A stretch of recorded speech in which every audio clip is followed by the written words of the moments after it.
Sebring, Florida for the start of the International Grand Prix, a 12-hour grueling grind over a 5.2-mile course, one of the world's outstanding sports car racing spectaculars. Now you will see the Le Mans countdown. 10, 9, 8, 7, 6, 5, 4, 3, 2, 1. They run from a standing start, leap into their cars, and move out onto the track. At the start line, and the race is on. At the start, number 21, driven by Rick Rutherford, is momentarily stalled. There they go. The field of 65 cars past the clubhouse. Ferraris daring anybody to beat them. An entire team of Corvettes. The Maseratis, the Porsches, they're all there.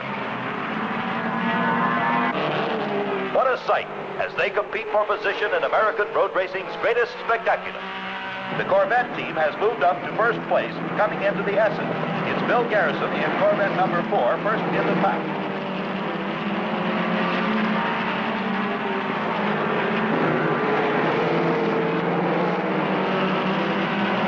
Rutherford is in about 5th place at this point. The whole field is strung out behind him in a magnificent array of some of the finest sports cars in the world.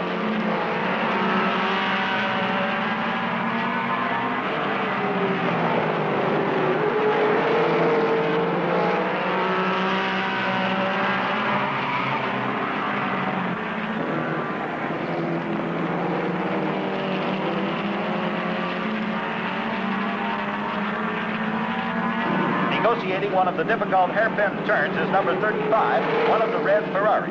These are some of the most treacherous turns on any course, anywhere.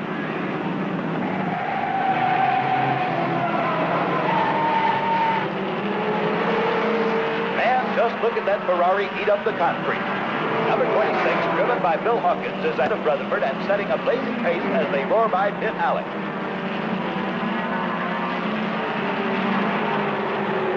Bill Garrison is leading the Corvette pack with his foot clear through the firewall, chasing number 26 and Rutherford. The American Corvette is really making a showing, running third against the foreign competition. Okay, Charlie, let's take a look at the diagram of the actual course here at Sebring to show you exactly where we are. From the start-finish line, the cars drift through 3 comparatively easy turns before heading into the S's, a series of short curves. Then to the hairpin bend, shaped like its name. The next straight leads to the Webster turn. Right and then left. The 90-degree turn opens into the fast airport straight, almost a mile long where the cars hit top speed. The circuit concludes with 2 more straights, a total of 13 turns, plus the high-speed stretches. Back to the race, we see Rutherford, number 21, with a red Ferrari, number 34, behind him. That's Rodriguez hot on his tail. 2 Ferraris negotiate the S turn and head for the straightaway, closely pursued by Rutherford. Garrison took car number 21. He passed Briggs on the hairpin turn. Car number 20 driven by Constantine, and number 23 driven by Nino Vaccarelli of Palermo, Italy. They are momentarily in the lead as Rutherford is closing fast and they move into the straightaway. The Porsche Spider makes its bid, followed closely by car number 80, a DB from Germany. Garrison is moving up on the inside and passes the Ferrari. He spins out. Car number 34 goes by him, but Garrison recovers and starts passing him again. Look at Garrison off the track, chasing Rodriguez, car number 34. He's passing everything on the road. The crowd screams as Garrison slides through the S's. Look at the twin Ferraris take that turn.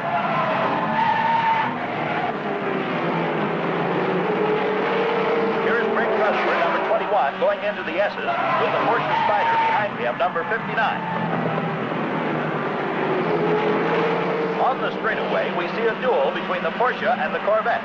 One of the Corvettes and one of the Ferraris are trying to slide by around the Porsche. The Ferrari makes it. Rodriguez in a tremendous burst of speed on the airport flat. Rodriguez is challenging Rutherford as they roar past the grandstand. Rutherford still holds a good lead as they roll by at speeds up to 160 miles an hour. Rounding the turn, we see Garrison has lost his fender. He slides through, out in front, ahead of Rutherford. He has managed to overtake Rutherford, and with tires screeching, they move around the airport turn once more. Bill is passed on the inside by Ferrari number 23. Listen to the tremendous roar of the crowd as these boys gear down going into the turn. Rodriguez has to make a pit stop. Watch as the pit crews work over these cars. Tires, gas, every possible detail is checked and personally overseen by Pedro, who is doing such a fabulous job here in Sebring. He will now be relieved by his brother, Ricardo. Every minute lost in the pit equals a mile and a half of crucial racing time. Back on the course, he goes in hot pursuit of Rutherford. Rutherford really is pouring on the cold, outdistancing the Ferrari. Car number 21 refuses to give ground. We see Briggs Rutherford, the grand old man of racing, proving his mastery of the Sebring course. Now it's Rutherford's turn to make a pit stop. The grueling 12-hour grind continues well into the afternoon. The competition is as hot as the track. Garrison and his teammates in the Corvettes go by as Briggs goes back on the track, makes his move, and passes.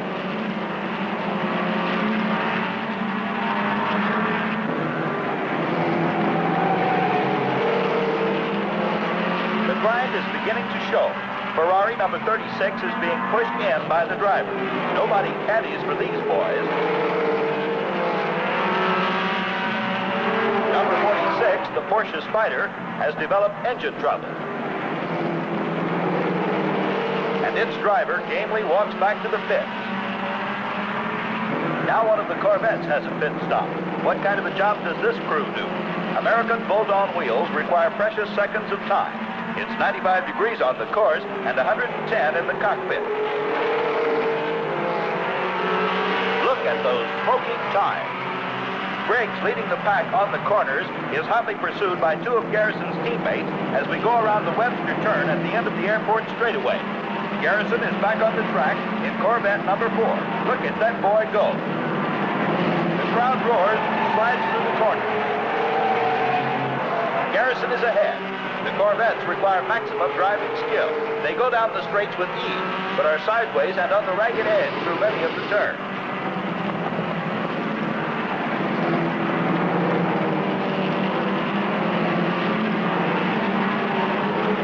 Here's Rutherford, hot on his trail. The Grand Touring Ferrari, driven by Phil Hill, makes a quick pit stop. Moving out, he is warned by the steward. And here's a candid view of the World Sports Car Champion, Sterling Moss, during his pit stop. Several cars are in for service, and there is plenty of action in pit out. The Porsche Spider, number 59, moves back on the course to seriously challenge the bigger and more powerful Ferraris and Maserati.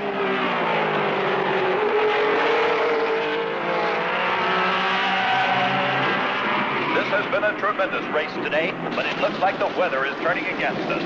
The sky has clouded up, and at dusk, we are starting to get some rain. Night is falling, and danger builds every second. Anything can happen with these breathtaking speeds and a wet track. But look at those drivers. Throw caution to the wind, sliding through corners on a wet track. They are still holding speeds of better than 130 miles per hour. Whoops, there's a spin out on the wet track, right under the Martini and Russell Bridge. Will he make it? Yes, he's back on the track. What a thrilling sight.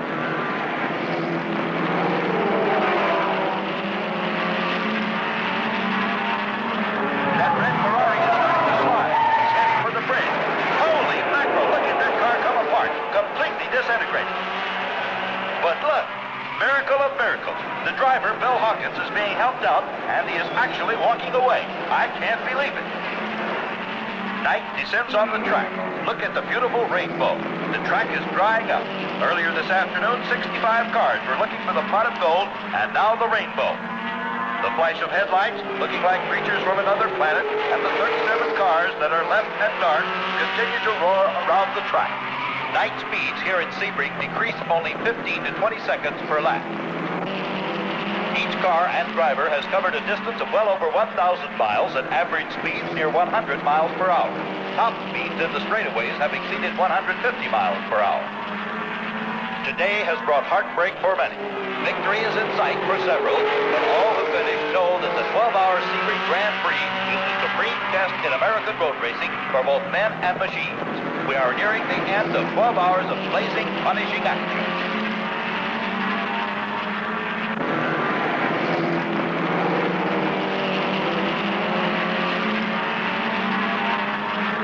What a race! Briggs Rutherford wins the 12-hour Grand Prix. Starter Jesse Coleman waves him across the finish line. Second spot goes to Ferrari number 28, driven by Ed Hughes. We are waiting for third place. It looks like Bill Garrison in Corvette number 4.